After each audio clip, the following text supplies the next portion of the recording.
आप सभी का स्वागत है आपके अपने इस यूट्यूब चैनल में। आज हम फिर से करने जा रहे हैं एनसीईआरटी क्लास 6 से लेके +2 तक के जो क्वेश्चन आंसर सीरीज़ है for UPSC PCS and all Indian government exam. तो आज है लेक्चर नंबर 24।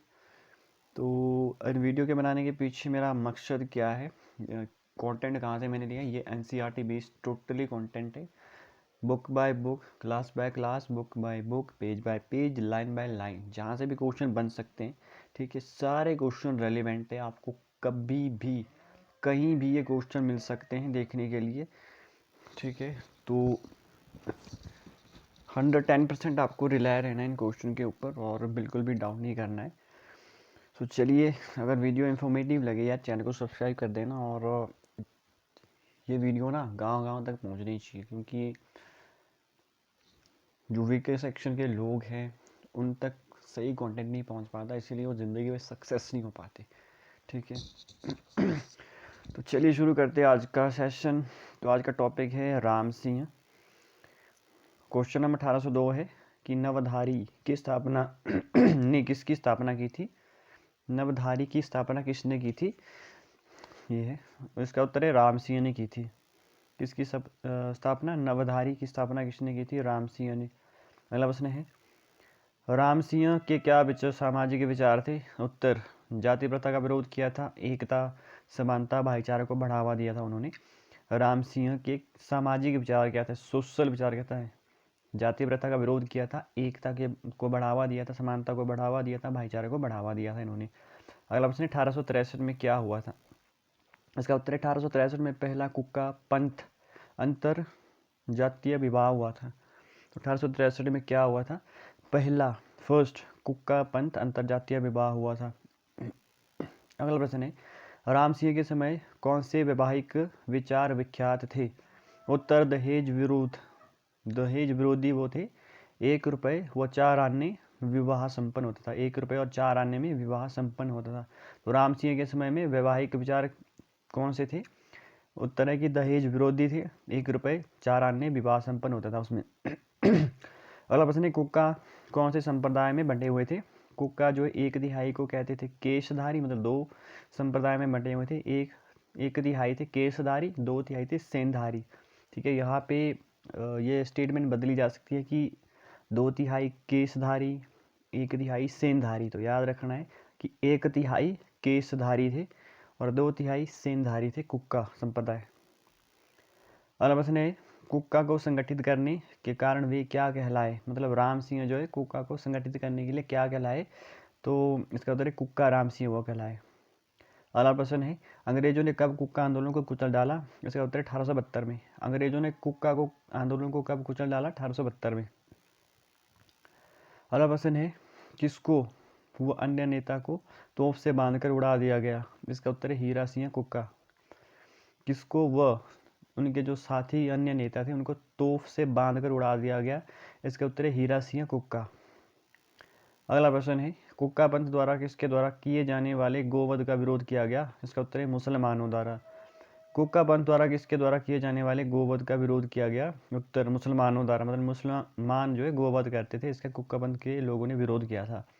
अगला है बुक है, अगली बुक है संसाधन एवं विकासीय भूगोल, ज्योग्राफी की बुक है, क्लास 8 लेक्चर नंबर 1 संसाधन इसका टॉपिक है।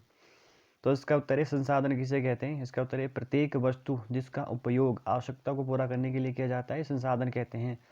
ठीक है, किसे कहते हैं संसाधन, प्रत्येक वस्तु, हर एक वस्तु जिसका उपयोग आवश्यकताओं को पूरा करने के लिए किया जाता है संसाधन कहते हैं। ठीक है अगला प्रश्न है वस्तुएं कब संसाधन बनती है। इसका उत्तर है जब उनका कोई मूल्य होता है। वस्तु प्रयोग व उपयोगिता इसे मूल्य प्रदान करते हैं।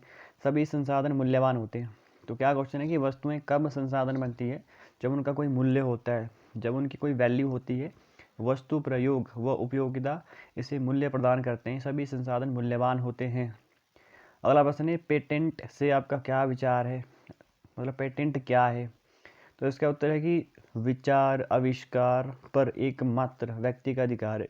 जैसे आपने कोई गाना गाया, आपने कुछ भी नई इनिशिएटिव आपने कुछ किया, आपने कुछ नई रिसर्च की, टेक्निक आपने कुछ लाई, तो वो हो गया आप उसके ऊपर मतलब अपना अधिकार जब आ सकते हो वो हो गया पेटेंट, मतलब आपकी स्टैंप उसके ऊपर लग गई। अगला प्रश्न है पदार्थों को संसाधन में कैसे बदलते हैं? इसका उत्तर है समय व प्रौद्योगिकी से। तो क्या क्वेश्चन है कि पदार्थों को संसाधन में कैसे बदलते हैं हम? इसका उत्तर है समय व प्रौद्योगिकी के द्वारा। हम पदार्थों को संसाधन में बदलते हैं। क्वेश्चन ये भी पूछा जा सकता है कि समय व प्रौद्योगिकी किससे संबंधित है? ठीक है, तो पदार्थों को संसाधन में बदलने से संबंधित है। अगला प्रश्न है संसाधनों के प्रकार कौन से हैं? इसका उत्तर है प्राकृतिक व मानव निर्मित संसाधन। संसाधनों के प्रकार कौन से हैं? एक तो प्राकृतिक हो गया, दूसरा मानव निर्मित संसाधन। प्राकृतिक जो नेचुरल होते हैं और दूसरे संसाधन जो मानव बनाता है, कोई भी आविष्कार बना, जैसे गाड़ी बनाई, जैसे स्कूटर बनाया, ठीक है, कोई फर्नीचर बनाया, तो वो मानव निर्मित हो गया। अगला प्रश्न है मानव व प्राकृतिक संसाधन कितने प्रकार के होते हैं और कौन कौन से? इसका उत्तर है प्राकृतिक संसाधन दो प्रकार के हैं, नवीकरणीय और अनवीकरणीय। यहाँ पे आना था, नवीकरणीय और अनवीकरणीय प्राकृतिक संसाधन नवीकरणीय और अनवीकरणीय है। अगला प्रश्न है नवीकरणीय संसाधनों के उदाहरण कौन से हैं? इसका उत्तर है उदाहरण नवीकरणीय शीघ्रता से नवीकृत या पूरित हो जाते हैं, मतलब जल्दी हम उन्हें यूज़ कर सकते, रीयूटिलाइज जिसे कहते हैं वो कर सकते हैं। इनमें कुछ असीमित है, उन पर मानवीय क्रियाओं का प्रभाव नहीं पड़ता, जैसे सौर पवन हो गया, ऊर्जा, वन, मृदा, जल जैसे नवीकरणीय स्रोत का लापरवाही से उपयोग देने पर इन्हें प्रभावित करता है। ठीक है, तो नवीकरणीय संसाधनों के उदाहरण कौन से हैं? नवीकरणीय शीघ्रता से नवीकृत या पूरित हो जाते हैं, इनमें कुछ असीमित है, उन पर मानवीय क्रियाओं का प्रभाव नहीं पड़ता, जैसे सौर पवन हो गया, ऊर्जा हो गया, वन हो गया, मृदा हो गया, जल हो गया, जैसे नवीकरणीय स्रोत। अगर हम इनका लापरवाही से उपयोग करेंगे, ठीक है, तो ये हमें प्रभावित कर सकते हैं। अगला प्रश्न है अनवीकरणीय स्रोत की परिभाषा दे। उत्तर एक बार इस्तेमाल करने पर दोबारा इस्तेमाल नहीं कर सकते नहीं। ठीक है, अनवीकरणीयों को हम एक बार इस्तेमाल कर सकते हैं, दोबारा इस्तेमाल नहीं कर सकते, हजारों वर्ष लग जाते हैं। ठीक है, हजारों वर्ष लग जाते हैं इन्हें फिर से बनने में। इसके उदाहरण से कोयला, पेट्रोलियम, प्राकृतिक गैस। प्राकृतिक संसाधनों का वितरण भूभाग, जलवायु, ऊंचाई व भौगोलिक कारकों पर निर्भर करता है। तो अनवीकरणीय स्रोत कौन से हैं? एक बार इस्तेमाल करने पर दोबारा इस्तेमाल नहीं कर सकते, अनवीकरणीय का दोबारा इस्तेमाल नहीं कर सकते, हजारों वर्ष लग जाते हैं इनको रीयूटिलाइज होने में। ठीक है, जैसे कोयला हो गया, पेट्रोल हो गया, प्राकृतिक गैस। प्राकृतिक संसाधनों का वितरण भूभाग, जलवायु, ऊंचाई व भौगोलिक कारकों पर निर्भर करता है।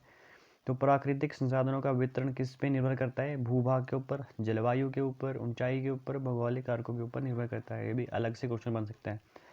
अगला प्रश्न है मानव निर्मित संसाधन कौन कौन से हैं? इसका उत्तर है मानव निर्मित लोहे से बनाया गया पुल, जैसे सड़क, मशीन, वाहन मानव निर्मित संसाधन है। तो मानव निर्मित संसाधन कौन से हैं? मानव निर्मित लोहे से बनाया गया जैसे पुल, जैसे सड़क बनाई हो, मशीन बनाई हो, वाहन मानव निर्मित संसाधन कहलाते हैं। अगला प्रश्न है मानव संसाधन क्या है? तो इसका उत्तर है लोग मानव संसाधन है। लोग जो है मानव संसाधन है। ठीक है, जैसे शिक्षा, स्वास्थ्य इसमें मदद करते हैं। लोगों के कौशल में सुधार करना मानव संसाधन विकास कहलाता है। तो मानव संसाधन क्या है? लोग जो है मानव संसाधन है, मतलब खुद ह्यूमन जो है एक मानव संसाधन है। शिक्षा व स्वास्थ्य इसमें उसे मदद करता है। ठीक है, शिक्षा और स्वास्थ्य इसमें मदद करता है। लोगों के कौशल में सुधार करना मानव संसाधन विकास कहलाता है। तो मानव संसाधन विकास। ठीक है, अगला प्रश्न है मानव संसाधन विकास क्या कहलाता है? इसका उत्तर है लोगों के कौशल में सुधार करना। तो क्वेश्चन ये भी पूछा जा सकता है लोगों के कौशल में सुधार करना क्या कहलाता है? मानव संसाधन विकास कहलाता है। अगला टॉपिक है संसाधन संरक्षण। संसाधन संरक्षण से आपका क्या अभिप्राय है? इसका उत्तर है संसाधनों का सतर्कतापूर्वक उपयोग करना, उन्हें नवीकरण के लिए समय देना संसाधन संरक्षण कहलाता है। तो संसाधन संरक्षण से आपका क्या अभिप्राय है? संसाधनों का सतर्कतापूर्वक उपयोग करना, उन्हें नवीकरण के लिए समय देना संसाधन संरक्षण कहलाता है। अगला प्रश्न है सतत पोषणीय विकास किसे कहते हैं? इसका उत्तर है संसाधनों का उपयोग करने की आवश्यकता और भविष्य के लिए उनके संरक्षण में संतुलन बनाए रखना सतत पोषणीय विकास कहलाता है। तो सतत पोषणीय विकास किसे कहते हैं? इसका उत्तर है संसाधनों का उपयोग करने की आवश्यकता और भविष्य के लिए उनके संरक्षण में संतुलन बनाए रखना सतत पोषणीय विकास कहलाता है। अगला प्रश्न है, सतत पोषणीय विकास में कौन कौन से सिद्धांत हैं? इसका उत्तर है, जीवन के सभी रूपों का आदर व देखभाल, मानव जीवन की गुणवत्ता बढ़ाना, पृथ्वी की जीवन शक्ति व विविधता का संरक्षण करना, प्राकृतिक संसाधनों को ह्रास को कम से कम करना, पर्यावरण के प्रति व्यक्तिगत व्यवहार और अभ्यास में परिवर्तन। तो सतत पोषणीय विकास के कौन कौन से सिद्धांत हैं? ठीक है, क्वेश्चन डायरेक्टली पूछा जा सकता है, 3-4 स्टेटमेंट के रूप में यहीं से पूरा का पूरा क्वेश्चन बन सकता है। सतत पोषणीय विकास के कौन कौन से सिद्धांत हैं? जैसे उत्तर, जीवन के सभी रूपों का आदर व देखभाल। दूसरा, मानव जीवन की गुणवत्ता को बढ़ाना। तीसरा, पृथ्वी की जीवन शक्ति व विविधता का संरक्षण करना। प्राकृतिक संसाधनों के ह्रास को कम से कम करना। पर्यावरण के प्रति व्यक्तिगत व्यवहार और अभ्यास में परिवर्तन। तो अगला प्रश्न है, अकबर के दरबार में कितने रत्न थे? तो इसका उत्तर है नवरत्न। अब्दुल रहीम खान खाना भी एक नवरत्न था। ठीक है, तो क्वेश्चन सीधा पूछा जा सकता है कि अब्दुल रहीम खान खाना किससे संबंधित है? तो अकबर के 9 रत्नों से संबंधित है अब्दुल रहीम खान खाना। अगला लेसन नंबर 2, भूमि मृदा जल प्राकृतिक वनस्पति एवं वन्य जीव संसाधन। लेसन नंबर 2 है ये, भूमि मृदा जल प्राकृतिक वनस्पति एवं वन्य जीव संसाधन।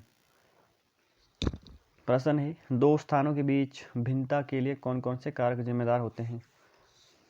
ठीक है, तो इसका उत्तर है भूमि की गुणवत्ता, मृदा जल प्राकृतिक वनस्पति, प्राणियों व प्रौद्योगिकी के उपयोग। तो दो स्थानों के बीच भिन्नता के लिए कौन कौन से कारक जिम्मेदार होते हैं? ठीक है, दो स्थान का मतलब एक ऊंचाई पर है, एक निचाई के ऊपर है। ठीक है, तो कौन कौन से कारक निर्भर करेंगे दो स्थानों में भिन्नता को बताने के लिए? तो इसका उत्तर है भूमि की गुणवत्ता, फर्टिलिटी जिसे कहते हैं, भूमि की गुणवत्ता, मृदा जल वहाँ पे कैसा है, प्राकृतिक वनस्पतियाँ वहाँ पे कैसी है, प्राणी वहाँ पे कैसे, वो प्रौद्योगिकी के उपयोग वहाँ पे कैसे। अगला प्रश्न है, संसार की कितने प्रतिशत जनसंख्या भूमि के कितने प्रतिशत एरिया पर रहती है? तो उसके उत्तर है संसार की 90% जनसंख्या भूमि के 30% पर रहती है। तो कितने प्रतिशत? 90% जनसंख्या भूमि के 30% पर रहती है। बाकी 70% भूमि पर या तो विरल जनसंख्या है या निर्जल जल है। तो क्वेश्चन यहाँ से भी बनाया जा सकता है कि मैक्सिमम लोगों ने यही सोचा है कि 70% भूमि पर पानी है, बट कहीं कहीं विरल जनसंख्या भी है। स्टेटमेंट के रूप में ये दिया जा सकता है 70% भूमि पर या तो विरल जनसंख्या या निर्जल है। ठीक है, मतलब वहाँ पे पानी है, तो ये भी याद रखना है। अगला प्रश्न है, विश्व के विभिन्न भागों में जनसंख्या का वितरण असमान क्यों है? इसका उत्तर है भूमि व जलवायु के विभिन्न लक्षणों के कारण विश्व के भिन्न भिन्न भागों में जनसंख्या का वितरण असमान है। विश्व के विभिन्न भागों में जनसंख्या का वितरण असमान क्यों है? भूमि व जलवायु के विभिन्न लक्षणों के कारण विश्व के भिन्न भिन्न भागों में जनसंख्या का वितरण असमान है।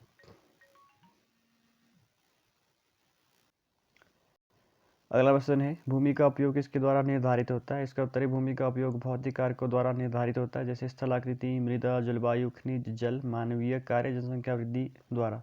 तो भूमि का उपयोग किसके द्वारा निर्धारित होता है? भूमि का उपयोग भौतिक कारकों द्वारा निर्धारित होता है, जैसे स्थलाकृति, मृदा जलवायु खनिज जल, मानवीय कार्य, जनसंख्या वृद्धि आदि। अगला प्रश्न है, स्वामित्व के आधार पर भूमि कितने प्रकार की होती है? इसका उत्तर है 2 प्रकार की, निजी और सामुदायिक। ठीक है, सो आज के सेशन में सिर्फ इतना ही। अगले सेशन में फिर मिलेंगे। अगर वीडियो इन्फॉर्मेटिव लगी हो तो चैनल को जरूर सब्सक्राइब करेंगे। Thank you very much. जय हिंद जय भारत। आपकी